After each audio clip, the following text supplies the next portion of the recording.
from WBNE. Howdy, yokes. Before we get started today, we just want to let you know that this episode of Bacon and Eggs is brought to you by our TeePublic store.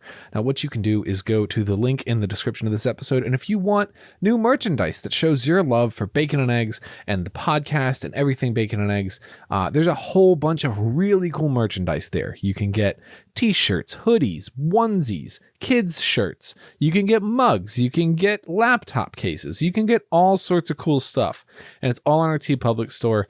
And I think it's pretty special, and you should check it out. And it helps us, keep the lights on here. If you're watching me on video, you can see that most lights are off right now, so we could really use your help. But anyway, thank you so much for checking out the store, and thank you even more for listening. Howdy, yokes, and welcome back to Bacon and Eggs. I'm Tyler Carlin. And I'm Either That Chill. And today we're on trial. Or maybe we're just giftbacks. So don't incite a riot. And get charged with contempt of court. Because today we're bringing you the trial of the Chicago 7.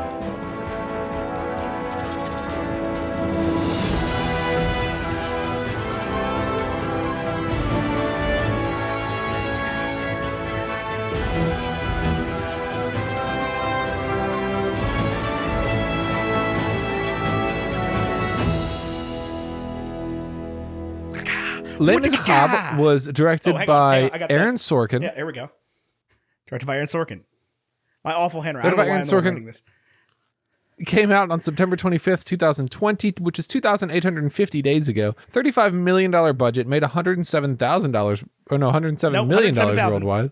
$107,000 worldwide, which is $0 as far as I'm concerned. That's no money. But it had a 90% critic rating and a 91% audience rating on Rotten Tomatoes and a 77 on Metacritic. Ethan, do you have a negative professional review for this film? I do have a negative professional critic review for this movie. I have a review from Armand White of wherever Armand White writes for. Hang on, didn't get that. Armand White of the National Review says, whether dealing with bureaucrats or student zealots, this film has a perspective on social turmoil that falls short of the insightful panorama in the French AIDS activism era Black Panther movement. Sorkin's right side of history saga is the bent history. Ooh, that is kind of brutal. I feel like I can understand where he's coming from. I mean, I don't agree with it, but I can see where somebody would be like, yeah, I agree with him. You know what I mean? Yeah, I mean, I can definitely see where, let's say, a black person would not love this movie as much as we did. Yeah, I can totally see that. I have a review from Kathia Woods from Cup of Soul, which is a publication I've never read before. And she says, the trial of the Chicago 7 takes place in 1969. However, the film's events feel very 2020. The backdrop is a country at war, young people fighting against the establishment, and black people fighting racism and police brutality. So that's actually really just a synopsis. Yeah, so more than a review. It is indeed a synopsis. This is a one on the binary. You gotta watch this movie. Have to watch this. Both from a stance of this is a great movie about political turmoil in the Vietnam era, and also that this movie absolutely slaps. Yeah. Straight up slaps. I really, really thoroughly enjoyed this. I did not know. Did you know this story going into it? Had you heard of the Chicago 7? I had not heard of them by that name. I had heard of the Chicago riots from this year, both from my dad and from my girlfriend's parents. My girlfriend's parents being from Chicago and learning about this stuff afterward, but still knowing who Richard Daley was. And I didn't know any of them. From my dad from living through this. Right. And your dad was Woodstock. Yeah. So my dad would have been a freshman in college about 30 miles from Woodstock when this came out or when this happened. Dang. Yeah. I know who Abby Hoffman is because of him. We have a copy of Abby Hoffman Steal This Book somewhere. And I was encouraged from a young age to, if I ever saw another copy, steal it. I very nearly purchased a copy as soon as this was over, but I want to do some digging and see if I can find a cover that I really like. Well, I mean, you're really stealable one. Yeah, I was going to say you're supposed to go to the bookstore and just yoink it. No, I wouldn't. I'm still gonna buy it. I mean, you might. I would steal this from Barnes and Noble.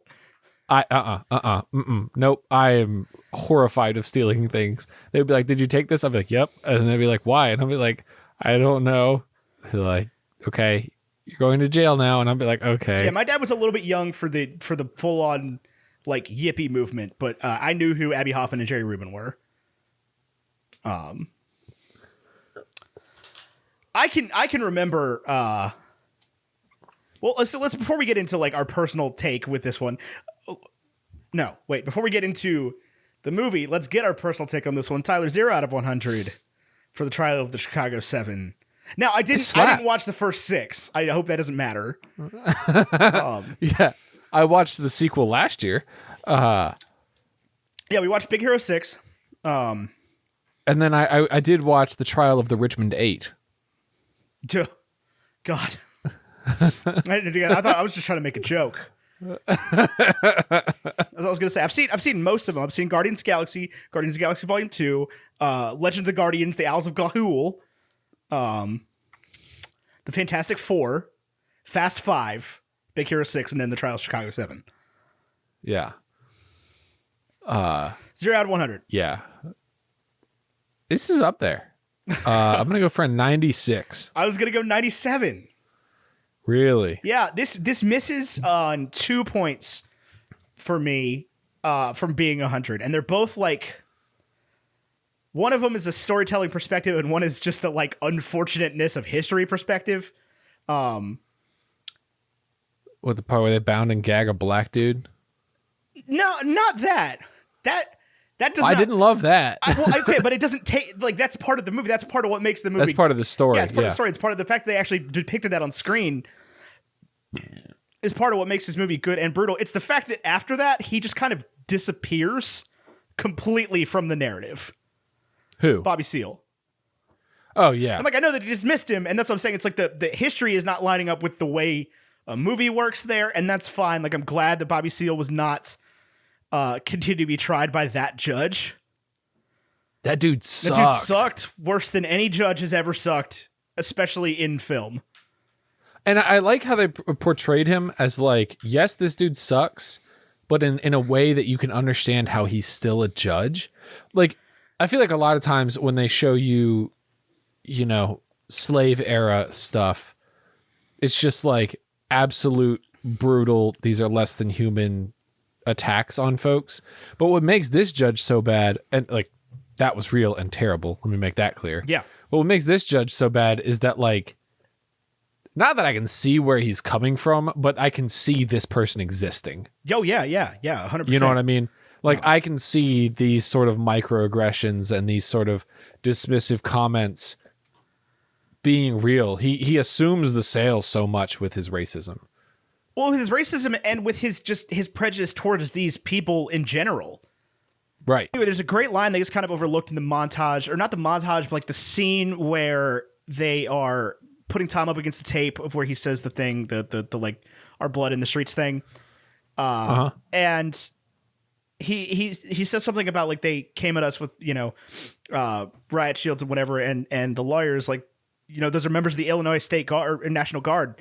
Those are the good guys. And Tom says something else and then turns back and goes, wait, when did I stop being the good guy? And that's like so true for the judge because Tom never got the opportunity to be the good guy, right? Like they were never innocent. Right. Like this was pre ACAB, right? Like the system was still fully on the side of, and not to say it's any different today, but like there was no wokeness about it. The system was fully on the side of the police. What I don't understand then and now, and I want to avoid making this a highly political commentary on our part. I think it's hard to avoid. What I don't understand is where the right to protest breaks. And it happened then and it happened last year. And I understand that like when windows are getting smashed in and fires are burning, like that I understand. But like there is no right to protest in America. It is protected in the First Amendment and it is ignored in the First Amendment. There has not and will not ever, unless we change something significant, be the right to protest. The protests that are deemed to be correct are just simply ignored. Yeah, they're parades. It's the same with petition, right? Yeah, I mean that's a little bit less black and white. How many signatures? Like they say we have the right to petition, but like, how many signatures would I need on something? No idea for what it the word to petition means, as the listeners of the writers of the Constitution were thinking of it. No idea what petition means. Like I don't think they're talking about we have the right to sign a petition and somebody has to do something about it, because I don't think that's ever been the case. But no, yeah, I think that's as correct. far as protest goes, yeah, if you are speaking out against the government, the establishment, there has never been a right to protest. Well, and that's I think there's such an important line in this movie about like if Lincoln were in Chicago with us, that he would be on trial too. Yeah, 100%. He'd be on trial 100% today. true. 100% true. 100% true. Yeah, and they were standing in a park named for him. Yeah. Anyway, so this movie was made prior to the events of. Can you believe that? Yeah, it's insane. It was filmed in the end of 2019, and it was in post-production in May and June of 2020. And Aaron Sorkin has said that he was in the edit bay watching the news, lining clips up. Really? Yeah. He has straight up said that, like, yeah, I was pulling news clips and making sure that when people finally saw this movie, that it looked familiar to them. Well, and one thing Aaron Sorkin made the decision of that I thought was bold was the gore in the protest scenes. Yeah, that first scene is tough to watch, man. It's the only time in the whole movie where you're like, oh, like, yeah. When they like, when they start running up that hill, and somebody gets smacked by a baseball bat and just bleed. Like you really get I fear that people will be like, oh, this is sort of played up for Hollywood. I didn't feel played up to me. Like because it's interspersed with cuts of the real thing happening. Right. And like when I think about police, I think about the Chicago police and their blue helmets from this event and this time period. I didn't know this happened, so I don't. Well, so this was not the only Chicago riot immediately following the death of Martin Luther King Jr. and Bobby Kennedy. This was not this singular event. It was neither the first nor the last. I didn't know that anything ever happened in Chicago. Because American schools don't teach a history of protest. No, absolutely not. They teach civil rights movement, but that's it. Right, and in the Boston Tea Party. In 1965, Martin Luther King had a dream, and then racism was ended. Right, and then it was over. And this movie includes it and kind of glances over the assassination of Fred Hampton directly at the hands of the FBI. And you should do research on that event and then go watch Judas and the Black Messiah, which is a movie about the assassination of Fred Hampton directly, that also came out at the same time. So who's the lead? It's the dude from the guy from Get Out. Yeah. Playing Fred Hampton. Fred Hampton, yeah. Fantastic movie. Heartbreaking. Very, very heavy. Very hard to watch. This was hard to watch. Yeah, it is. I think it made me laugh in moments, and I loved the like stand-up bits and whatnot. But like, there were definitely moments where I was like tearing up watching this. It gets me right at the end for sure. When he stands up and starts reading the names, gets me every time. And I think what's interesting to me is how the police response in these particular riots was obviously terrible, but does not seem as bad as it was in 2020. In a lot of ways, it was just as bad, if not worse. I mean, like those crowd scenes in the park, obviously bad, but like cops weren't firing rubber bullets into crowds, and I guess they were tear gassing, but they were firing rubber bullets into the crowds. The rubber bullets, I believe, were invented as like a tactic to stop Vietnam protests. I did think it was interesting. This is something that I found being on the side of the protesters in 2020. Yeah. That like the leadership was always like, we are here to protest the Vietnam War. Right. That is what we are here for. And then it quickly devolved into, we're here to protest the Chicago police. Because the Chicago police made it about them. Yeah. So the true facts about the Chameleon, true facts about the Chicago riots, Chicago Mayor Richard Day Daley, possibly the worst politician in American history, like up there with like Andrew Jackson and Donald Trump. Like, dude was a true to life scumbag who just like let the mob rule everything. It just was a total like Chicago City known for its political corruption more so than any other American city, and it is the windy it is city. mostly this dude, Richard J. Daley, who was Chicago mayor for like 25 years or something. And he was the guy, you know, they talked it in the movie about the Daily Dozers, which were the Jeeps that they fitted the piano wire to. And just like, I hated ran that. into crowds of people. Like, I hated that so much. The police in a lot of cities were definitely looking at Chicago in 1967 through 1971 as like a manual for how to violently break up nonviolent protests. But What it drives me crazy about the way America handles nonviolent protest is they just egg them on until it becomes a violent protest. Like they prey on the mob mentality. Yeah. And it's infuriating. yeah, there's never been a riot in America that wasn't started by the police. Not once. There was that one in Minneapolis where a Republican threw something through a window, and then there was riots. There was live footage from Minneapolis of reporters, journalists getting tear gassed, Insane. getting You'd think arrested. there'd be some protection. Yeah. And so It's weird that we think journalists deserve the protection, though, right? Like, that's weird. Everyone deserves protection from the police. no, but I think that's what was so jarring about 2020 is that like it wasn't just the rioters that were not getting protection. It was not just the protesters. It was nobody. It was nobody. Right. Like, yes, the freedom to. The thing about journalists is that, like, at that point, you're infringing all of the First Amendment rights, not just freedom of speech, not just freedom to protest, but also like freedom of the press and all this other stuff. That being said, I didn't necessarily bring this movie into the Bacon and Eggs conversation to talk about it as a political thing, but it's unavoidable, right? Like, I definitely don't think that we have the most nuanced take on the Vietnam War. I have to look at myself because I can remember being, your typical 18-year-old and asking my dad about, like, why was he a member of people protesting the Vietnam War? Like, why was he so against going to Vietnam? And me coming back with this whole, like, I know everything mentality of like, well, if your country calls you to serve, you should serve.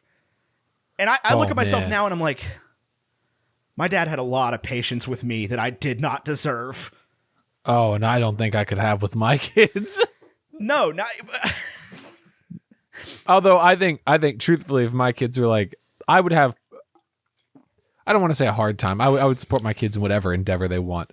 But I would definitely have a hard time sending my children to war. I think that's a fair thing for a parent to say. Yeah. Absolutely. My dad was fully against going to Vietnam. He like skipped a year of college or skipped a year of high school so he could go to college early to avoid being drafted.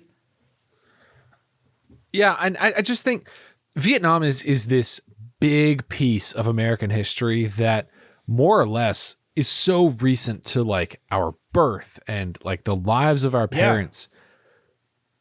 Literally we know nothing about. Like, I very much worry that my kids are going to be like, was 9/11 really that big of a deal?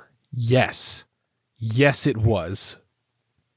Yeah, it was huge. Vietnam War ended approximately 18 years before we were born. We are now 27 and 28 years old. I'll be 28 in a month, or by the end of the month. Yeah, 2 weeks. A little bit over, yeah. But Happy birthday. hey, thanks, man. Yeah, I guess actually I don't know when this is airing. Ostensibly next Thursday. Yeah.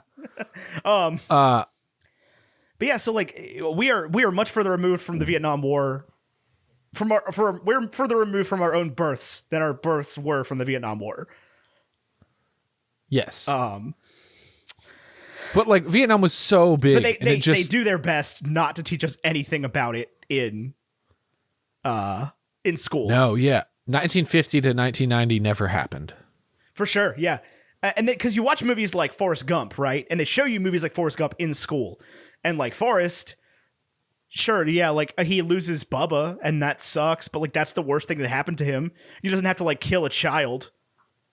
Right. And then you watch movies like Platoon or Full Metal Jacket or, you know, any of the Vietnam War movies, and you find them jarring and disgusting because you're like, there's no way. This isn't what I learned in my good American high school. This isn't how it went down. The Vietnamese wanted us here. We were protecting them. We were helping. Yeah. No, we weren't. We had no business being there at all. And it's not something I should be laughing about, but yeah, Vietnam is something I don't know. Korea, nothing. I got nothing. I know a little bit about Korea because my grandfather served in Korea. Like, and he came. Even as I sit here thinking about it, I don't know. The Korean War, yeah, I would say it definitely is the one that is more overlooked than anything else. A lot of people don't even know when it was. I don't. But like I remember being a kid and growing up and being like, why don't we just not have an issue with Korea and Russia anymore? Like, why do we continue to hold those grudges? Aren't the people who had issues with each other out of office now? Well, and I think that's what's so interesting about Russia specifically, right? Because like, how often do you see? I see it on my TikTok all the time, where I see like jokes about the Soviet Union constantly from like millennials and stuff that grew up with parents that hated Russia and are now making jokes about being like Soviet era communists. I see it pretty regularly. Probably not as much as you though. Like I have this one dude that will not leave my TikTok feed where he just like he draws Pokemon if they were Soviets. And it is just like this whole thing that like our parents tried to get us to hate Russia so badly and hate like socialism and communism so badly. And like, yeah, the Soviet Union was a horrible place. Russia still, for the most part, is a horrible place run by horrible people. We have no room to talk. That's the real difference is that yeah, these other places have huge problems, but like, so does America. But like as a kid, the amount of hate for the office of America's leadership definitely shifted when I got the right to vote. Now, I don't know if this had anything to do with my right to vote. But like as a kid, I could pretty easily get behind like, okay, we don't like George Bush, he sucks, but there's a certain level of, well, 9/11 just happened, so America the United. Right, a certain level of like respect for the office and whatever. Right, like it didn't matter if you were a Democrat or Republican. If you got invited to the president's office, that was a pretty freaking cool thing. And that's the thing is like, because then they elected Barack Obama, right? And that didn't sit well with a lot of people because he was a black man, or because he was a Democrat, or because he was a black Democrat, or because people believed he was African, or believed that he was an alien, or whatever, right? Or a Muslim, or whatever else. And so, yeah, George Bush is the last president that will ever be respected, I think, for a long time. And I don't know that that's a good or bad thing, honestly. I think prior to Barack Obama, the office of the President of the United States was a little bit over-revered and not held accountable for literally anything. I think if I was a college athlete, which I would have been, I mean, not a college athlete, but like if I got invited to meet the president and it was Barack Obama, I think I would have been pretty jazzed, despite the fact that at the time I would have said that he was that's all it would have taken me to become a lifelong Democrat is to have been like, that's how back in those days, that's how wishy-washy everything was. Is like, I used to sit there and be like, I don't drive with Barack Obama on policy. Yeah. Well, and like, I still don't love the ACA because I watched it hurt a lot of people. Now, I don't think it's worse than what we had. I don't think it's perfect. I did watch it hurt a lot of people during the times during the times of the ACA, because I used to sell health insurance and it sucked. But a lot of people are insured that weren't used to be insured. So but the policy argument is out the window now, right? Like you can't sit there and be like, oh, I vote on policy. It's like, that's just which policy? Yeah, like okay, so you're a fiscal conservative. But you can't. You're so pressed about government spending money that you vote for Donald Trump. That you're just as bad, dude. Like, not right. You, obviously. You probably not you, the listener, either. But yeah, if you're listening to this show, I can't imagine. I mean, we keep it. Although we're not a super politically charged show, we do have some negative reviews saying that we got a little political one time, and I have no idea when that was. That's fine. We get a little political every now and then. That's not most of our episodes. I would say the politics that we drive on this show, more than anything, if I'm thinking political, is if there is policy that influences your ability to love someone, regardless of not only your ability to love someone, your simple ability to continue to breathe. Right. Yeah, we have a lot of LGBTQ listeners, and we have a lot of listeners of color, and I will continue to stand for the fact that those people deserve to exist and be happy, and live and marry and be happy, and do everything that normal people. Normal people makes it sound a little weird. That's not what I know what you're say. going for. I was trying to say like that people who are defined as part of the main. The status quo. Part of the status quo. The people that don't have their rights infringed every fucking day, okay? Like, right. My rights are not infringed every fucking day. My rights are never infringed. I feel like my rights are infringed every now and then when I have to get permission to go to a therapist, or nobody will pay for it. My insurance that I pay for won't let me go to a therapist unless somebody tells me I'm supposed to. Yeah, that's bad insurance. I can just call a therapist. Yeah, I can't. Because I have the Affordable Care Act insurance. Because I don't work for a company. Yeah. Bacon and Eggs does not have group insurance. No? Sorry. No. Go to patreon.com/baconandeggs. We don't even meet the minimum. Even with WB&E, we don't meet the minimum qualification for group insurance. If you go to patreon.com/baconandeggs and pledge $10,000 a month, maybe we can get health insurance. Anyway, my PCP is cool. It just means I have to go to a doctor's office and be like, hey, doc, I'm sad. I need to go to and I shouldn't have to tell anybody other than a therapist that I'm not doing so hot mentally. He says to thousands of people on the internet. I mean, hey, man, I've had a pretty rough 2021, believe it or not. I do believe it, and I feel for you. Your rough 2021 makes me want to see a therapist. Everyone should see a therapist. Everyone should I'm a firm believer. Yeah. That's my new podcast. Everyone should see a therapist. Every week I just hop on. It's a 30-second episode. And I say, hey, you're valid for taking your pills. And hey, you're valid. Bacon and Eggs would like you to continue to be valid, and we would like to continue to hold the political beliefs that allow you to be valid and to be loved. Anyway, the Trial of the Chicago 7 is an absolute masterpiece of the filmmaking art, and I will not disagree. I will not hear disagreements on that. The opening 5 minutes of this movie is some of the best filmmaking I've ever seen. Where they're introducing the characters? They're introducing the characters, and they keep handing the conversation off. Yeah. In the everybody finishes the other person's sentence, but not in the way that you would think. Yeah. Yeah. When David Dellinger is like, okay, so if they get, whatever with us, what do? We politely and peacefully ask them to them motherfuckers. And it just switches back and forth. So who's getting the Oscar here? Sacha Baron Cohen or Eddie Redmayne? Sacha Baron Cohen, Best Supporting Actor, gets the nomination. You don't think Eddie Redmayne?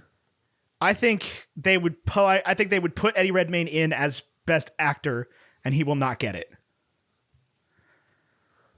No, I don't I think they will list him as best best actor, and he will not get. I don't think there's a best actor in this movie. This is a Mark true Rylance ensemble was fantastic. cast. Yeah.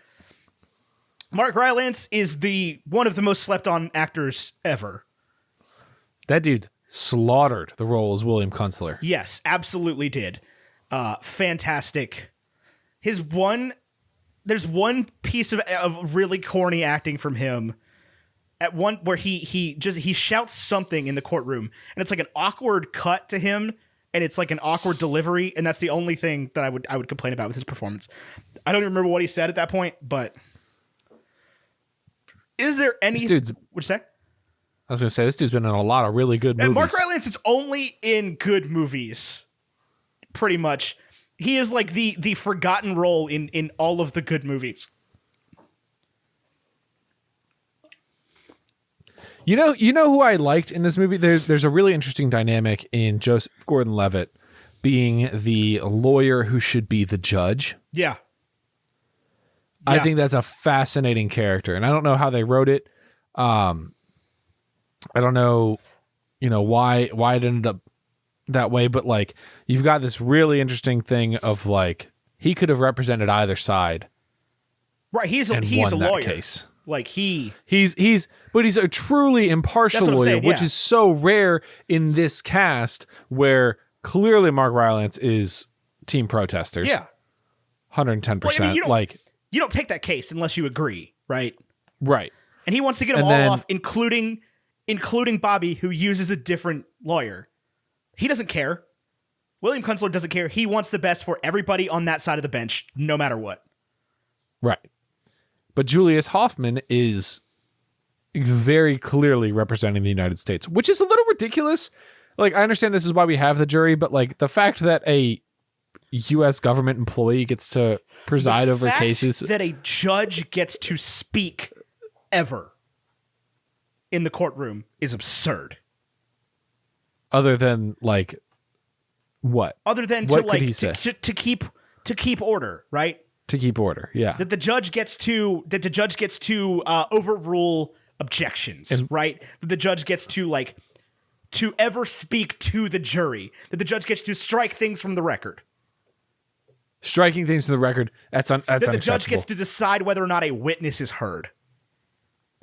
So that's what I think is a little bit of conjecture here in this whole movie, is a little bit of wishy-washy, is like, and I don't know. I don't know the story, but I think that if you are inventing this, if you're adding some details to the story to strengthen the case of the protesters, you put in Michael Keaton saying that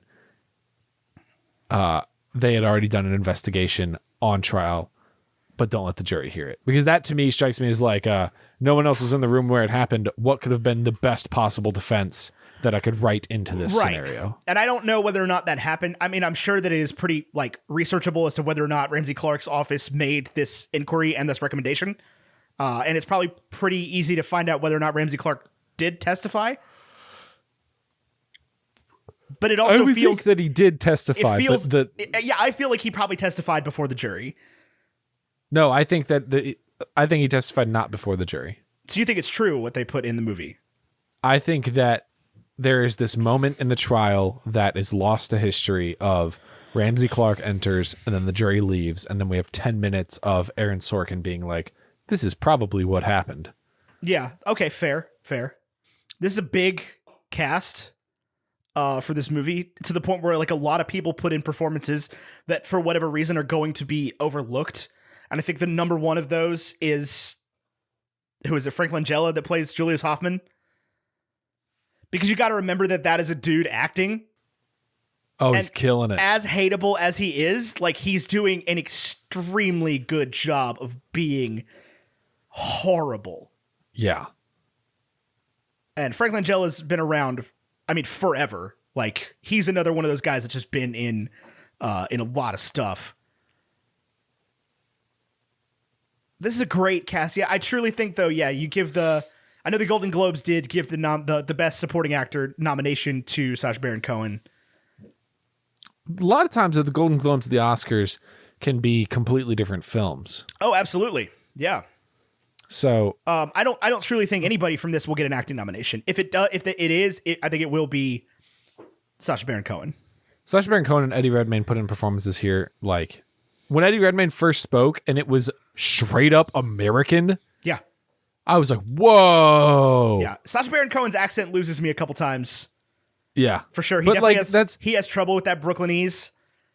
But I think that's sort of the Abby Hoffman ways that he's got trouble with the Brooklynese. Like that kept me in character. Yeah, no, I'm not complaining at all. Using him as the Greek chorus, where they cut back into him doing the stand-up and telling the story. That's incredible. That's incredible filmmaking. That's incredible writing. That is god-tier filmmaking. I think it's really, because it shows us what Aaron Sorkin is doing is he's educating the audience that, like, you'll hear this story from a variety of different sources, and I want you to forget that I'm one of them. Right. And it does a really good job of then, like everybody's got their different pieces of the story. But the one detail that everybody is clear on is when it cuts back and forth to 5 different people saying, someone in the crowd said, someone in the crowd shouted, someone in the crowd shouted. You get 5 people saying that, and then you cut to the scene of the guy going, take the hill, or whatever. Yeah. And so, like, we are 100% clear on what happened there. As a sidebar, if you gave me 1,000 years to write 1,000 novels, I would write maybe 500. Rennie Davis is a name I couldn't come up with ever. Nope. What a great name. They're all great names. Tom Hayden, Rennie Davis, Abby Hoffman, Jerry Rubin, David Dellinger, Yeah. Bobby Seale, William Kunstler. I couldn't come up with these names if you gave me $1 million. Especially when it comes down to, like, the judge mislabeling everybody constantly. Oh my God, it's infuriating. Forgetting which jury or which lawyer is which. Oh, so good. I mean, it's like, it is, you know, we talked about it last week, where it's the Order of the Phoenix thing, right? Where you're just uncomfortable the whole time. Like, the movie is making you irritated watching this. You're just sitting there like, you dumb idiot. Can you get anything right, Judge? I just feel like if the judge is saying people's names wrong, like that, like this is an interesting commentary on the judicial system, which I think is remains revered as like the most holy of, like, the Supreme Court. I think is pretty easy to pick out. Like, you were appointed by a Republican and you a Democrat, but Right. I think generally when we think of circuit courts and federal courts outside of the Supreme Court, you think these judges are impartial. And Sorkin is making an excellent commentary of like, no, they're not. I don't think anybody thinks that anymore. I would have thought that up until 2020. Yeah, Ruth Bader Ginsburg dying really ruined the entire court system top to bottom Yeah. for almost everybody. Yeah. The argument that we shouldn't have load-bearing 87-year-olds in our judicial system is definitely a heavy one. I mean, who should you have in your judicial system? Because the only answer is robots, and that's the wrong answer. Yeah. Well, I just think that we need to revisit the way that court is handled, because the judge shouldn't have any power Right. at all. Like, But do you think a jury should be called in for every trial? I mean, it's impossible to gather a jury. yeah, I do think a jury should be called in for every trial. I think if the case is not worth putting in the effort to bring a jury in, it's probably not worth prosecuting. I remember when we were learning about law, there was many cases that just straight up didn't have a jury. Like most judicial situations don't have a jury. Right.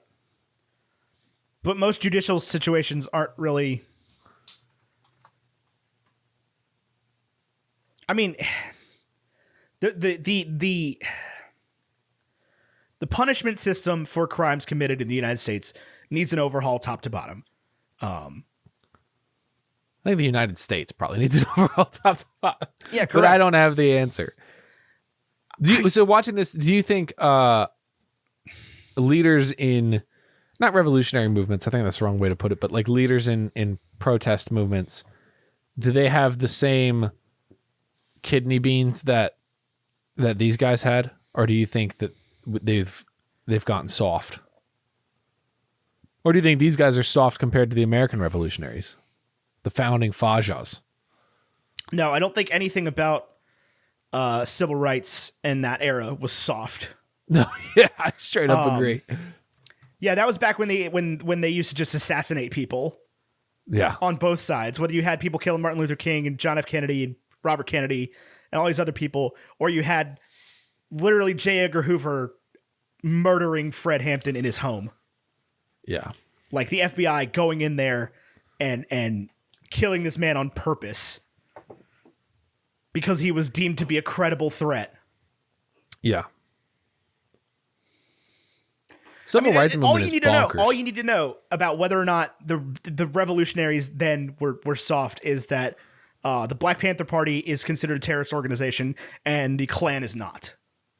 Yeah. That's all you need to know. That's it, right? That's it. That's enough info. That's enough. And always there's been this mentality, and it goes right up to the top. Again, right back to Forrest Gump of trying to play the Black Panthers off as this horrifying terrorist organization. And I didn't live through it, man. I don't know what it was like to live in a city that had a Black Panther chapter. I have no idea. I don't know what it was like to be. I will never know what it is like to be black. No, yeah, definitely don't know that. But I don't like. I don't feel. Man, I am more terrified by the idea of the Ku Klux Klan than I am by the Black Panther Party, for sure. 100%. For sure. I will say they just didn't teach us about the Black Panther movement in schools. They did teach us about the Klan and that the Klan is bad. Yeah. Yeah. But a lot of people missed that day in history class, apparently. To this apparently. day. Who'd have thunk it? To this day, yeah. God. And again, when you think the fact that this movie was written 15 years ago? Oh, 15 years ago. Yeah, you were telling me that. You were telling Aaron me Sorkin that completed the script in 2006 or 2007 to the point where Heath Ledger was attached to play Tom Hayden. Heath Ledger, who died 13 years ago. I know. And then they bring in freaking the dude from Les Mis, and he walks into the courtroom and he's like, "Do you hear the people sing?" Yeah, there was a whole laundry list of who was supposed to play who in this movie, and like they like Seth Rogen quit the part of Jerry Rubin like 3 times.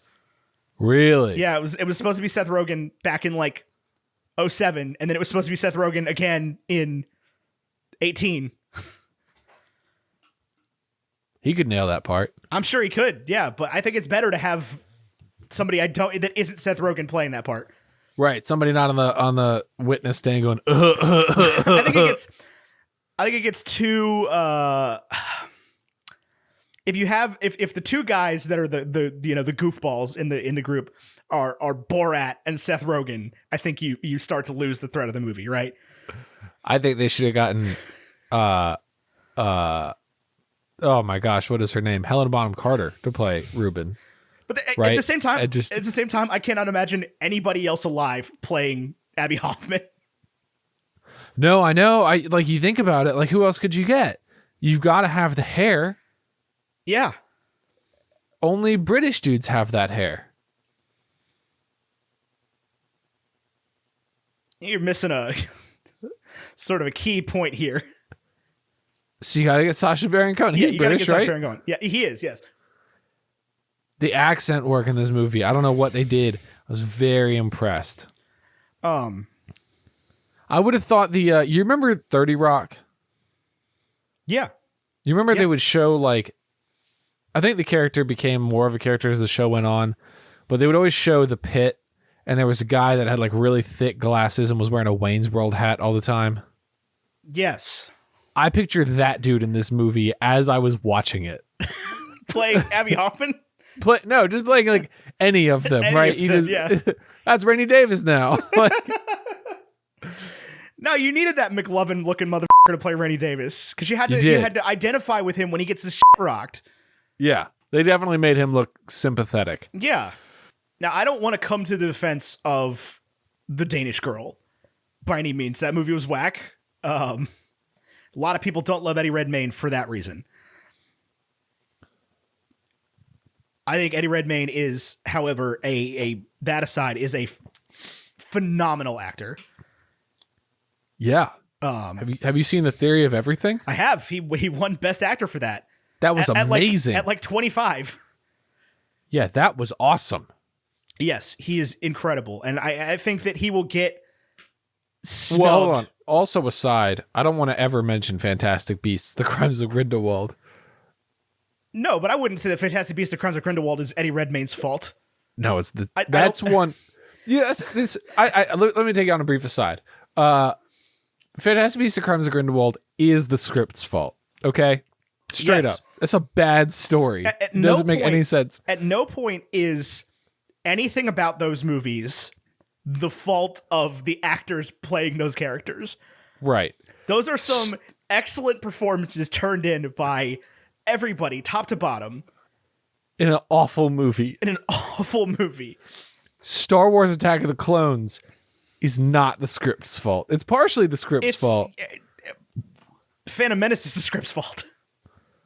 Although, like, you can't say that anymore. The prequels are in now. They're in vogue. Okay, but the Phantom Menace is still unwatchable from a film standpoint. It's choppy. It's gross. It's not a good story.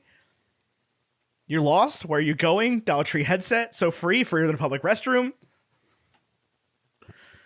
Eddie Redmayne has been in a bunch of movies. Yeah. And they're all, well, he had a slow start. But then... I'm sure he did. But then once he was in My Week with Marilyn as Colin Clark, man, he took off. Did he? Yeah, he was all rotten except for 2 films, The Black Death and The Yellow Handkerchief, until My Week with Marilyn, and then he was all fresh except for 2 films, Fantastic Beasts: The Crimes of Grindelwald and Jupiter Ascending. Ooh, Jupiter Ascending was bad. This is a space movie, right? Yeah. Space movie where like Mila Kunis and Channing Tatum. Oh yeah, this looks bad. Sean Bean. Yeah, it's rough. This looks like something we should watch with Maria Calores, and I bet she freaking loves this movie. It's true. He's done a bunch of bangers for sure. I don't know, man. I like the costumes in this.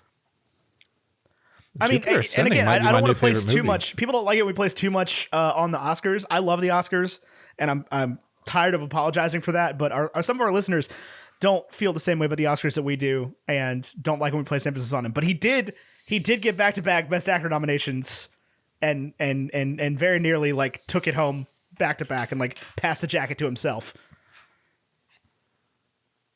And at that point, he was basically just the guy from Les Mis. Eddie Redmayne? Yeah. I didn't realize that he was ever the guy from Les Mis. I guess I didn't, like, I'm looking at it now, and obviously that's true. Like, I've never seen My Week with Marilyn or Birdsong, and none of the rest of these movies he was in prior to Les Mis. But I did see, I guess, Theory of Everything. Oh, I saw the other Bolin girl, but I don't... The other Bolin girl. Or Bolin? I always thought it was Bolin. Whatever. I saw that. Yeah, no, I didn't see that. I knew him. Like, when I saw him in Les Mis in 2012, I was like, oh, that's the guy from The Thing. But you didn't, though. You're lying obviously. To yourself. I know that. I know that. Because we saw Les Miserables. Yeah, Les Miserables. Right? And we saw it, and then you did the thing with the Yingling and the tiny jacket, and yeah, it was a good time. Oh god, my liver still hurts. Yeah, we saw Les Miserables. You were like James with James Eddie Redmayne as Marius Pontmercy, and do you hear the people sing? He was all right in that. That movie was kind of weird. They took the established formula for movie musicals, which worked, and turned it upside down, and it didn't work. I cannot believe that's the first thing I saw him in. Yeah, he was like the up and comer in Les Mis. Les Mis. I guess maybe had I seen Aaron Tveit in something? Possibly. I don't think so. He wasn't much of he was a stage guy. I know he was. That's what's throwing me off. I must have seen somebody. You saw Hugh Jackman. I obviously had seen Hugh Jackman and Russell Crowe before. Anne Hathaway, Amanda Seyfried. Anyway, that being said, Eddie Redmayne crushed it in this movie. Sacha Baron Cohen crushed it in this movie. The guy that plays Jay Rubin crushed it in this movie. Jay Rubin has this sleeper line of this whole movie for me. When somebody said, it's in the interview that they're doing with Abby and Jerry, right near the beginning, and one of the reporters goes, "Why won't Bobby Seale let anybody represent him?" And Jerry Rubin goes, "You presented that question in the form of a lie." That is a good line. And it goes right by it. Yeah. Because this is very much, if you blink, you miss it screenwriting from old Aaron Sorkin. I love these not classic. I love these historical adaptations because every time there's a zinger of a line, I'm sitting there. I almost have to pause it and be like, is that true? Did he really say that? Or is the screenwriter just on his A game today? Well, it's Aaron Sorkin. Right. So I know he is on his A game, but Abby Hoffman on the stand, amazing. Yeah. He's got that line, "We carried certain ideas across state lines, not machine guns or drugs or little girls, ideas. When we crossed from New York to New Jersey to Pennsylvania to Ohio to Illinois, we had certain ideas. And for that, we were gassed, beaten, arrested, and put on trial." I mean, come on. Well, and it's even in what he doesn't say when Joseph Gordon-Levitt is interrogating him, and he's like, "Did you come to Chicago with the intention of, inciting police violence?" And he doesn't say anything. And then Joseph Gordon-Levitt turns around and is like, "I'm concerned you have to think about it." And he goes, "Well, hold on a second. I've never been on trial for my thoughts before." So good. And he never does answer it. Nope. There's so many good lines. Absolutely, he was there to incite police violence. So that's where it gets a little hairy, right? Is you're watching this and you're like, I mean, these guys, they had the right idea, but maybe the wrong execution. I mean, what is the right execution? It's not even that. It's like, I think what Tom Hayden says to him is true, that he does not want the war to end. I don't think it's true to Abby. I don't think Abby would tell you that because he doesn't know it about himself. But nobody wants to be out of a job, right? Right. Tom doesn't want the war to end any more than Abby does. Do you think Tom Hayden doesn't want the war to end? Yeah. I don't think Abby Hoffman wanted the war to end either. But I don't think that they would have been able to tell you that, right? Right. I think there's this weird group of guys who discovered their calling in, and they loved it. These guys, I mean, they were mad and they were frustrated and it riled them up, obviously. And maybe loved it is the wrong word, but they were very good at it. What is the thing that, hold on a second. I've got the quote. What is the thing that Bobby Seale says that really puts Tom on blast? Something about his daddy. Yeah. "You've all got the same father, right? Cut your hair, respect authority, don't be gay, respect America, respect me. Your life is a you to your father, right?" And Tom says, "Maybe." And Bobby says, "Maybe. As you can see, and you can see how that's different from a rope on a tree." Yeah. And that's 100% true. And it's still true to this day. And that was the problem with 2020. So many people getting involved for the wrong reasons. Yeah. It's yeah, we get it. You're a disenfranchised youth or whatever. You don't like the cops because XYZ, because you don't like the cops, right? Because fuck 12. Right. But for the people that are actually protesting, for so many people that are actually protesting, it is so much deeper. It is so much more intrinsic than that. And it's for guys like Tom Hayden and Abby Hoffman, it's yeah, we want the war to end because that's what sells, right? That's the opposition. That's the counterculture. But you can't, you still, it's frustrating because in order for the people that are being truly targeted to succeed, they need allies. Yeah. They need allies who are not persecuted. Well, that's the difference between Vietnam and between 2020 is 2020 was a lot more cut and dry, right? Like, we were protesting police violence. Right. It is not police violence because of a war protest. Right. And that was the thing, is like the Vietnam protests were so much different than really anything else that we've ever seen because it didn't incite a war in America. Right. Like, they were there was protesting no the Civil war. War. It didn't start the Revolutionary War. It didn't start the Civil War. And it was nonviolent for most people. Right. But it was never nonviolent for Bobby Seale. Hell, he never killed that guy. He didn't. But he was threatened every single day in ways that Tom Hayden and Abby Hoffman never were or never would have been. Right. And Tom Hayden and Abby Hoffman would have still been outliers in their danger level. Yes. You know what I'm saying? Yes. Like, for the white protester in 1969, they were the most in danger. Not white protesters, but Tom Hayden and Abby Hoffman in that category were the most in danger. Yeah, they were leaders of different movements, for sure. Right. But your average Black Panther member would have faced more danger on your average day than any of them ever would. Right. Simply because it is different. Right. And, they have that whole conversation about, like, do you think things would have been different if Kennedy got the nomination and hadn't gotten shot?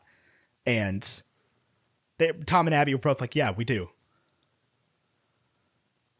Because it's easy for them. Like, Tom says the whole thing about, like, I'm in it for elections. And Abby hates that. But he's not wrong. But he's in it for elections, too. Well, I mean, that's sort of what he reveals following that. He says that at the end, right? How do we peacefully overthrow the government? And he says, well, we do it every 4 years. But he also is implying that has not at any point worked. Right. And we're seeing it right now. I mean, I don't want to make it too 2020 or whatever, but, like, we've gotten zero of what was promised in the first 100 days of the Biden administration. We're coming up on it. And what we have gotten is bombing Syria. Right. So that is, like, it is very much a, like, hey, we did the work.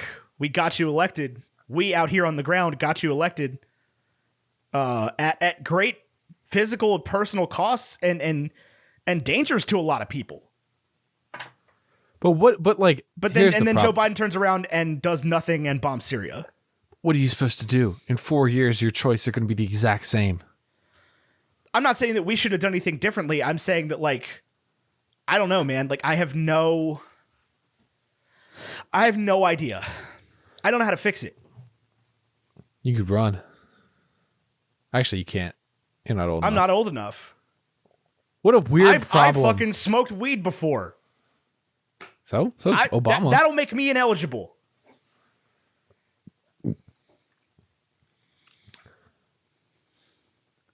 There are no good politicians. So we seem to keep learning. Over and over again, we seem to keep learning that. Is that, like, and I knew this was going to be the case, not as much as some people knew this was going to be the case. I figured this was going to be the case. A lot of people were telling me this was going to be the case, that, like, same circus, different clowns, right? Nothing changes. Things are quieter right now than they were for the last 4 years.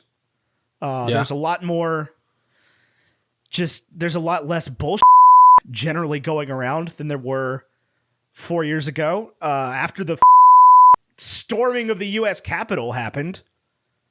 Can't believe they got away with that. I can. I mean, I can, right? Like, because the justice system is completely, irreparably, irrevocably fucked. It's a weird thing, man. It's a weird thing that I have no solutions. None whatsoever. I have no idea. And I'm not Tom Hayden, right? I'm not Abby Hoffman, right? I'm not going to be a California senator. No. And I'm not going to steal this book, right? I don't have that kind of mentality in me, nor do I honestly want to. I don't want to be a political revolutionary, right? I want the America that I was promised, where I could I can make podcasts that make people I laugh. can make podcasts that make people laugh and live in the land of the free, but the land of the free doesn't exist right now. And it's on my shoulders because nobody else older than me is willing to take on the responsibility, let alone politicians. Yeah. I don't want to talk about politics anymore for the rest of this podcast. All right. The rest of this episode. We can talk about this movie as a movie, but I'm starting to get annoyed with the world, the way the world. I've been doing better. I stopped following local news outlets, and that's been my key to unlocking my own personal. I was doing better freedom. until today. Did you watch this or? No, this movie honestly doesn't enrage me like that. Oh, this got me fired up. It got me fired up, sure, but it was like, it's Texas, man. It's a repealing Texas, of the mask mandate in Texas. This I think will be released next Thursday, and it's currently this Tuesday.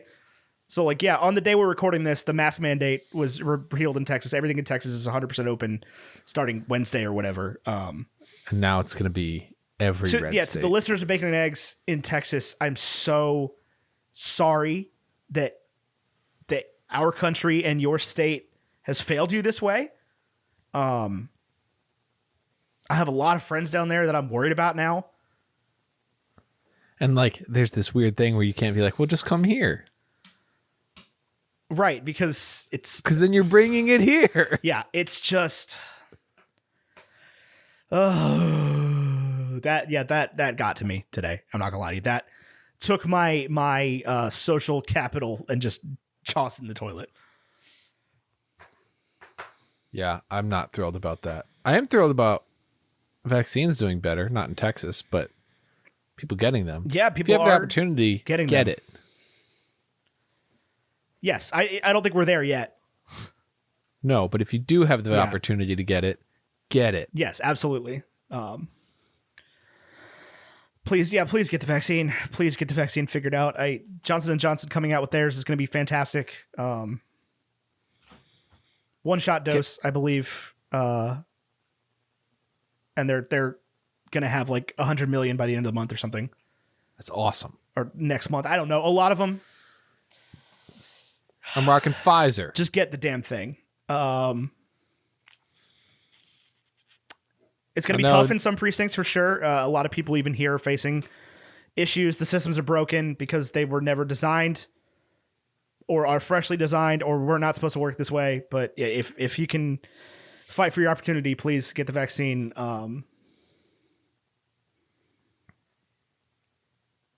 Then we can focus on the non-believers. No more politics. Rest of the podcast. Yeah, that worked so well. Well, because I said no more politics, you immediately went into, I was doing better on the politics front. And you got me started talking about Texas. I love this movie a lot. This is, I think, the best movie I've seen since Parasite. I don't know that it's the best I've seen since Parasite. I actually, as I was watching it, I was like, man, Ethan said that this was something special. And I was like, I mean, it's good, but it's going for a certain level of like quippy that I don't think it quite achieves. And I don't have 96 is not a low score by any measure. That's about as good as it gets. Yeah. But like, I think this is another one of those situations where I run into these movies a lot where I'm expecting a sort of quippy nature similar to like Baby Driver or Ocean's 11. It's just like, isn't possible in this context, but it's what I'm hoping for going into it and not what I get coming out of it. And that's the entire 4 points off for me. See, this scratches the itch in my brain the same way that other Aaron Sorkin properties do, namely The Social Network. This is not as good as The Social Network. No, it's not as good as Social Network. It does not replace that in my mind. It makes me want to watch The Social Network more. Yeah. But I also just haven't seen that many great movies since we saw Parasite last year. Parasite is amazing. That's one of those ones where it crosses the genre and crosses the language barrier, and it doesn't bother me in the slightest. Not at all. Yeah, I think the second viewing of Mank is going to beat this one for me, though. I've not seen Mank. That is a whole different level of a whole different category of filmmaking, right? Because First of all, it's Gary Oldman. Gary Oldman is not to be trifled with in any way. No. It is about the screenwriter that wrote Citizen Kane. I feel like I should watch Citizen Kane first. You should definitely watch Citizen Kane first. Although I don't think you have to, though. It'll just be like it'll be slightly referentially lost on you. Well, like that's how Saving Mr. Banks was. And yes. I don't know if I liked it better after seeing Mary Poppins or not. Well, the difference between this and Saving Mr. Banks is it's good. I saw that coming a mile away. It's like well written and well shot, but it is also like they are going for not overt references so much as like if you laid them over top of each other, you would see parallels. Physically see parallels and hear parallels. Oh. And it's just crazy writing and like it activates that part of my brain that listening to a really good cover song does. Oh. The same thing with the first few episodes of WandaVision, right? Where you're seeing something that's clearly, I mean, parody is the wrong word because it's not supposed to be, well, in case of WandaVision it is, but it's not supposed to necessarily be comedy. It is just like... Right. It's supposed to be hit the lights plays more than a feeling. Right. Yes. It is You're supposed like, to be yes. Frodo sleeping doing You Belong With Me. That version rips. Yeah, absolutely. It's like a really good cover song that isn't like a straightforward, like, hey, I'm a dude that sang this girl song. Like, it is going for something different, but you can feel the original song. And so that's the kind of, it's the kind of movie that scratches that part of my brain. The theme song to As Told by Ginger once told me that someone once told me the grass is much greener on the other side. Well, I paid a visit and it's possible I missed it. It seemed different, yet exactly the same. Yeah. Till further notice. I'm in between. From where I'm standing. My grass is green.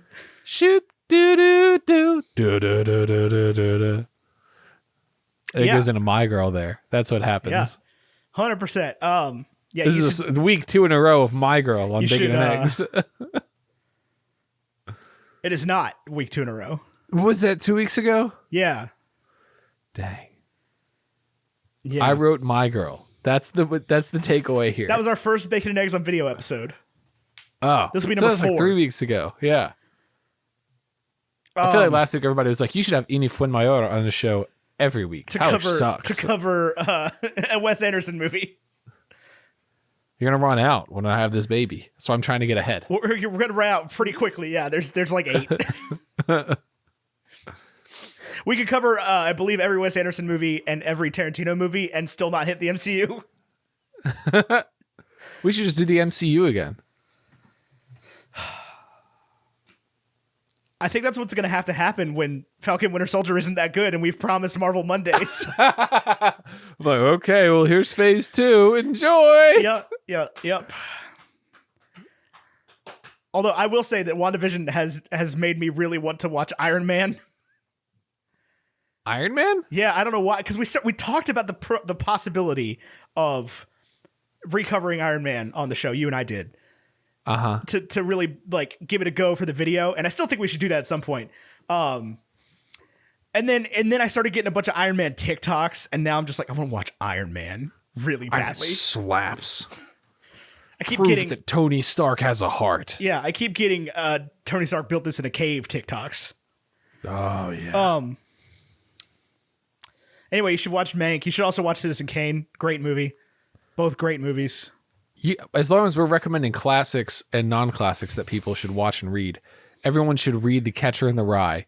We said that like for most of the episode last week. Coming to you again with my copy of Catcher in the Rye, which is now right here in my hand. I've highlighted one thing in this whole book.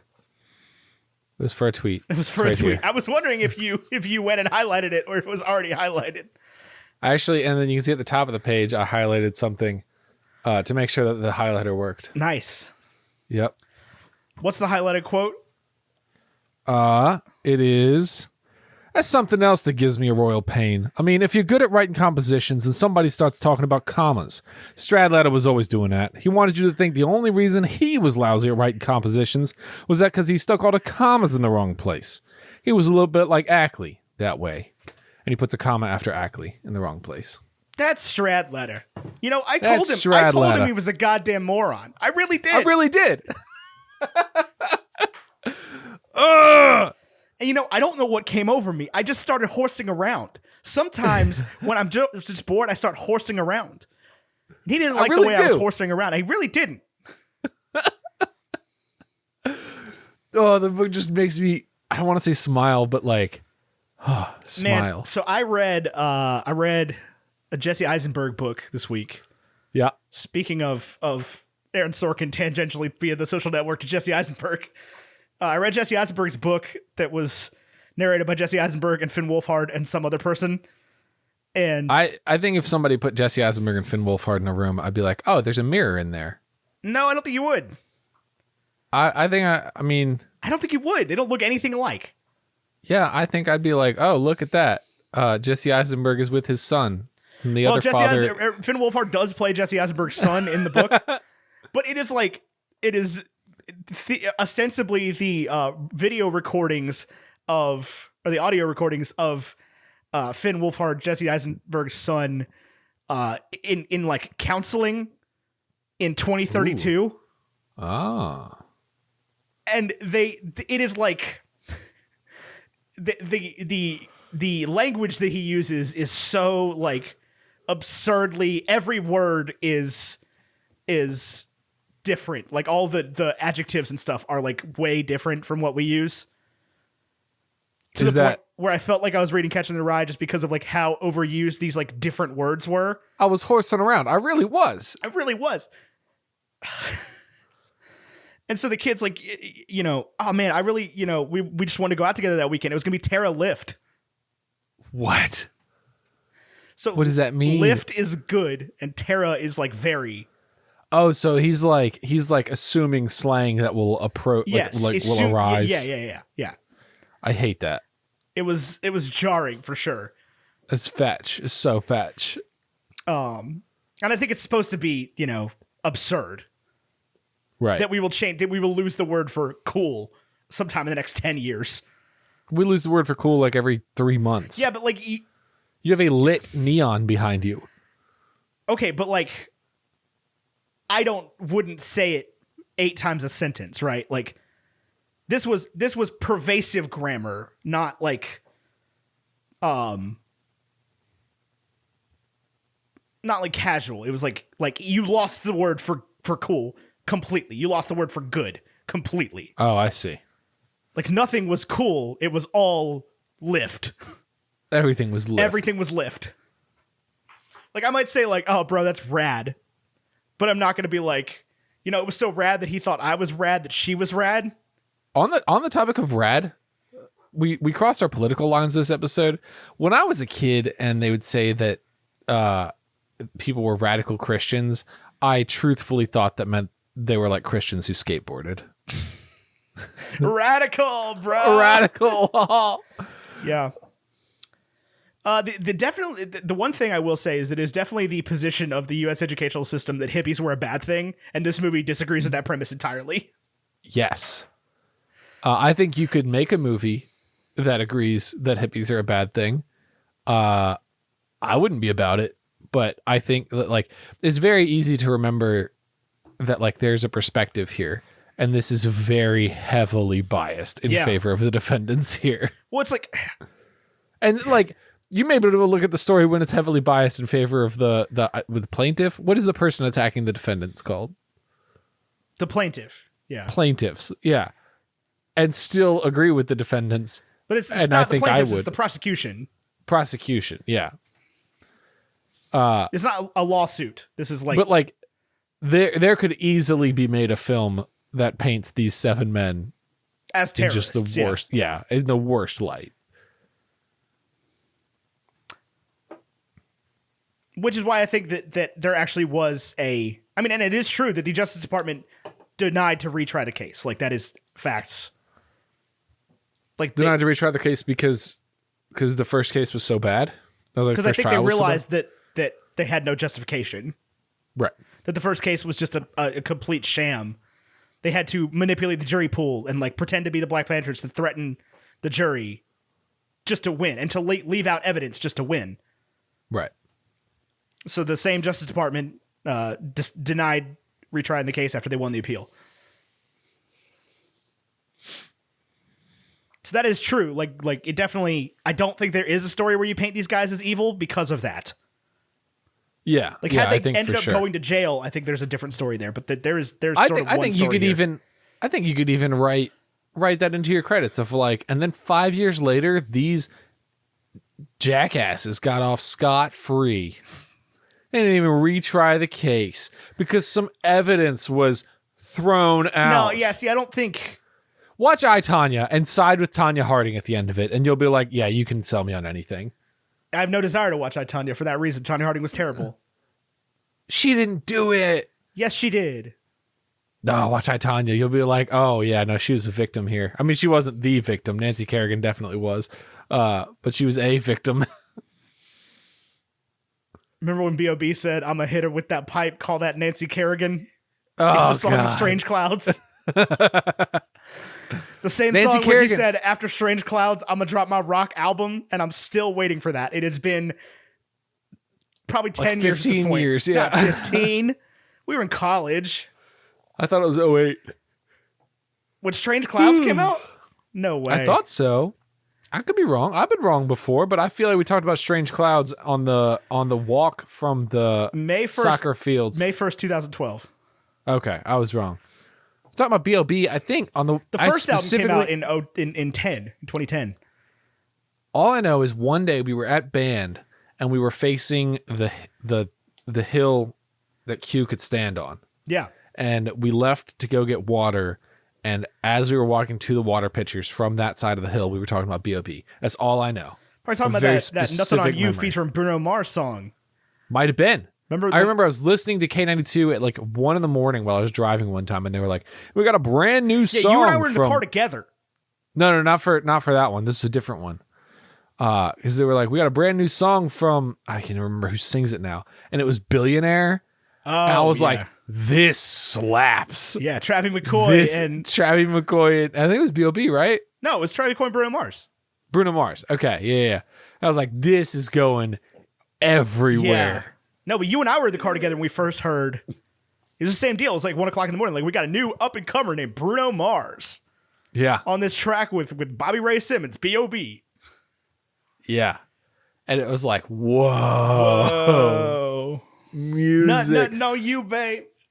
And I'm willing to bet that wasn't the first time they played the song, but I remember hearing that and being like, I am witnessing history right now. Those first two B.O.B. albums were incredible. Yeah. And everything he's done since then has been terrible, with the exception of the song Headbands, which is still terrible. Nah, man. I can't even sing it because there's so many words that you can't say with Preschool Toys present. Oh, man. I just remember that's the song where 2 Chainz says that like Black on 28s will remind me of February. Day you can fuck with me, that'll be never. That will be Neverwary. Dead ass rapper should have came with a cemetery. Hey, you gotta stop there. You gotta stop right there. Because it gets bad from there. You cannot say those words anymore. Well, you could never say that one word, Ethan. No, not anymore. Like in the song, like. Oh, I see. That's when you run out of words that you're allowed to say, right? Right. I love those TikToks though. That's like, oh, you're a big Kanye West fan. Who was in Paris?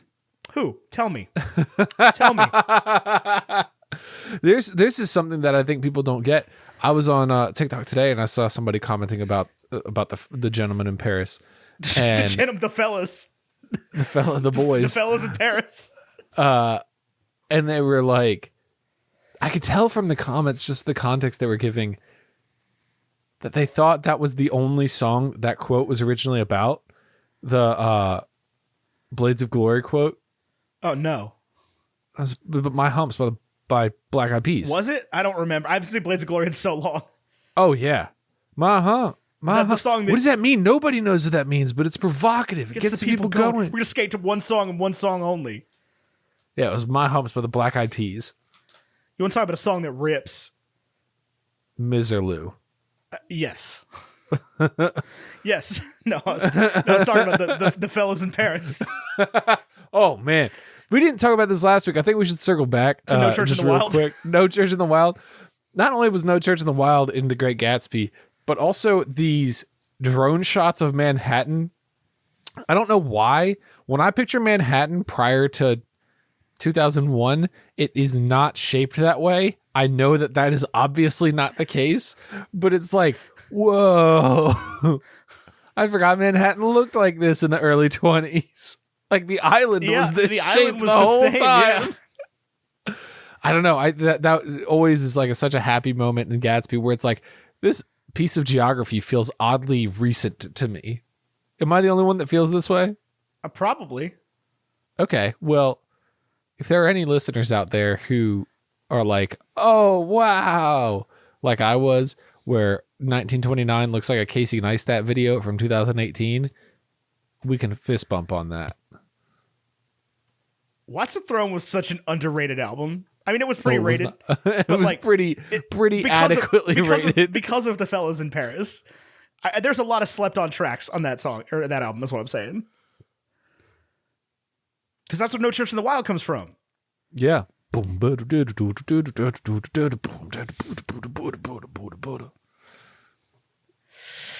Kanye what West, about the music in this Jay-Z, movie? and this was a great opportunity for Kanye West and Jay-Z, and they didn't use any.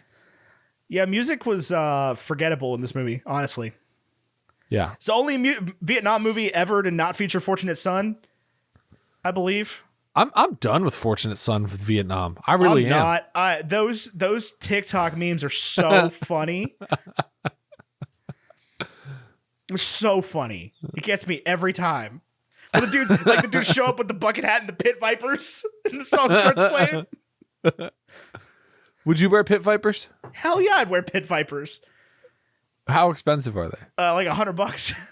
Oh, so you could, in theory, just get them. Yeah, I've thought about buying a pair to wear on this video call. Just show up one week. I mean, this would have been the week to do it, but we'll talk about Vietnam. Yeah, no Fortunate Son. No. Oh, there's that one song. Hang on, Buffalo Springfield. I don't know what it's called. That's always in the Vietnam movies. Yeah. I keep yawning. No Fortunate Son. I know already people are going to be like, oh, this is one of the episodes I listen to when I fall asleep because I want to listen to Tyler Eaton's political commentary and Tyler yawning 10 times. How much trouble do you think we get in if we just change the intro music to No Church in the Wild? A lot. A lot, because we put these on YouTube now. Yeah. Yeah, they would notice immediately. Yeah. Yeah. In fact, like we would get a handwritten letter from Jay's and Kanye, and it would be like, you can't use No Church in the Wild. Dude, I cannot wait for this new Kanye West album to come out. Really? This divorced Kanye album? Are you kidding me? Are you kidding me? It's going to be incredible. I'm excited for you. I want you to live your truth. Dude did all... Kanye West... It's an unpopular opinion, I know, amongst It is not an unpopular... maybe with our audience. Yeah, that's what I'm saying. Amongst the young crowd. I will never not love Kanye West, man. That dude has put out... Because he did all of his, like, radio music, like, pre-2010, right? Yeah. Did, Late Registration and Graduation and all those albums. And then was just like, you know what? I'm going to make, like, art rap now. Like, I make avant-garde rap now. And has only put out Heaters since then. They put out Heaters before then. I mean, yeah, no, for sure. For sure. But a lot of people will be like, oh, man, like Kanye West got bad with that. My Beautiful Dark Twisted This is Fantasy what album. people who like rap do every time this conversation starts. Oh, you like Kanye West? What? Kendrick Lamar. I love Kendrick Lamar. Do you even listen to Kendrick Lamar? I do. Name every Kendrick Lamar song. I can't. I couldn't name a single one. Who is Kendrick Lamar? weirdly- If people enter this conversation and they're like, man, I love Drake, I love Kanye West, I love Jay-Z, these are the rappers I know. 'cause I'm a Drake has millennial. only ever put out heaters, by the way. Drake has only ever put out heaters. Okay. I just want to make that clear. Drake gets a lot of hate these days. Drake has reached that point in his career where people think it's like funny to not like Drake. Drake has only put out bangers ever. Like there is not a bad Drake album. Awesome 16. That wasn't even on an album and that song rips. I thought that was the name of the album. No. That's just like a loose single. Ah. It was like a Steph Curry hype song, I'm pretty sure. Steph Curry in 2016 was the best Steph Curry. Yeah, I know this because absolutely. I've seen basketball. Steph Curry memes. past his prime. Drake not past his prime. No. I like it when Drake goes to basketball games. Anyway, Kanye West new album whenever it comes out with the new like not that I'm happy that Kanye West is sad, but like Kanye West's happiness does not affect me. But yeah, Kanye West's happiness does not affect me. I just like generally people put better music out when they're sad. Yeah. That is sort of the premise of art.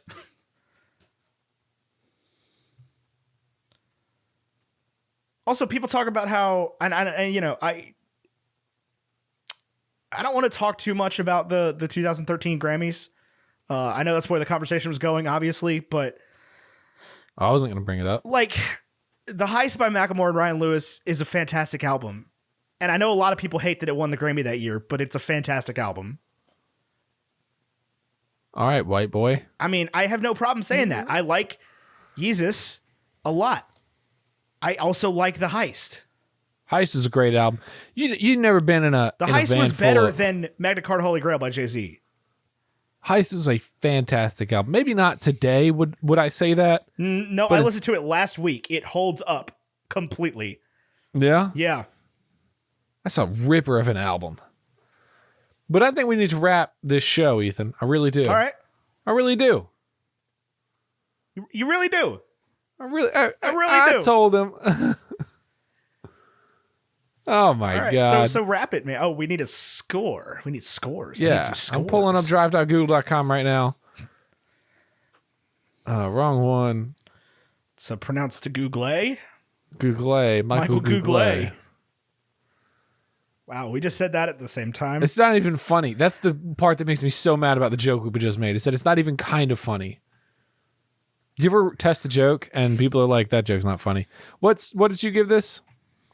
87. 87? Sorry, 97. Yeah, I was like, nuh-uh. Stop asking me questions while I'm adding up the scores. All right, going over scores while Ethan goes over scores. I gave it a 96, which is 25% of our final score. Ethan gave it a 97, which is 25% of our final score. Rotten Tomatoes critics gave it a 90, which is 15% of our final score. Metacritic gave it a 77, which is 5% of our final score.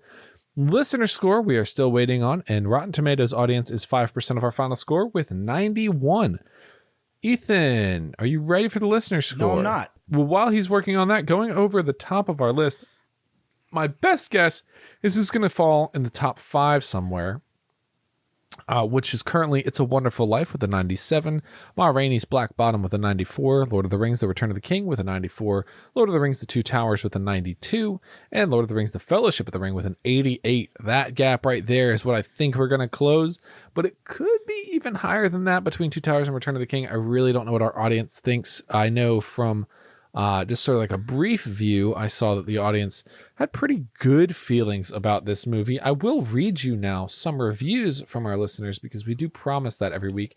And if you want your review in the show, just head on over to patreon.com/baconandeggs and you can submit reviews on our Discord server. I have a review here from Classic Kaysen, is a 91 out of 100. He says, Sorkin, as usual, takes the word fact as a subjective term, but overall it's carried by his ability to just nail a courtroom drama. Sorkin is, without a doubt, the best historical drama screenplay writer of our time. And then Ines Fumayor says 92 out of 100. Sacha Baron Cohen and Eddie Redmayne are chef's kiss. I have a listener score. Okay. I did something wrong to begin with because my first listener score was 171 out of 100, and it can't be that. So the listener score is a 90 at 89.69. Okay, that brings us 92.65, which rounds up to a 93, which does close. This is our first break in the Lord of the Rings. It's between Return of the King and Two Towers. Heck yeah, it is. It should be higher than Return of the King, but that's fine. Well, I think Fellowship should be higher than Return of the King. So, but it shouldn't. It drags. But like, I don't feel that way because I love it. Okay, but it's an hour too long. This changes our top 10. We now have a top 10 of number 1, It's a Wonderful Life. Number 2, Ma Rainey's Black Bottom. Number 3, Lord of the Rings, Return of the King. Number 4, The Trial of the Chicago 7. Number 5, Lord of the Rings, The Two Towers. Number 6, Lord of the Rings, The Fellowship of the Ring. 7, Groundhog Day. 8, Hercules. 9, War Games. 10, Isle of Dogs. Neat. Our graphics are by Vaishon Brandon, graphite.vmb on Instagram. Our music is by Andrew Scott Bell, andrewscottbellmusic.com. If you have any questions, comments for the show, join our Facebook group, facebook.com/search Bacon and Eggs fans, or there's a link in the description. If you want to support us on Patreon, go to patreon.com/bacon and eggs and give us your money so we can help make the show better. But also you get cool stuff like the hash browns and access to unedited episodes, which are going up pretty early since we're ahead right now. So that's a fun thing that you get to be involved in. Anyway. Yeah, it's like 2 weeks in advance. It's like 2 weeks in advance. Anyway, I've been Ethan Angeles with Tyler Carlin. Until next time, arrivederci. No, wait. We have to do a plug. I know. We did not do that at the beginning. I got so used to doing that at the beginning that I forgot. This show is brought to you by WBNE. WBNE is a podcast network dedicated to really founding a community among creators and among listeners, and it is almost entirely audience supported. And we have a bunch of great shows. This week, I do want to highlight Late to the Party. It is a fantastic show where Ethan, my co-host here, does original music, and Jordan Balke is our dungeon master. It's a real play Dungeons & Dragons 5th edition podcast. And you can listen to a preview for it right here. Welcome to the city of Miami, the Magic City. Lily, get down from there. You're gonna get hurt. Hey, Alexa, play Thunder by Imagine Dragons. Hey, nice moves, kid, but let's see how the old man swings with his daddy hammer here. Oh, God, please let this work. What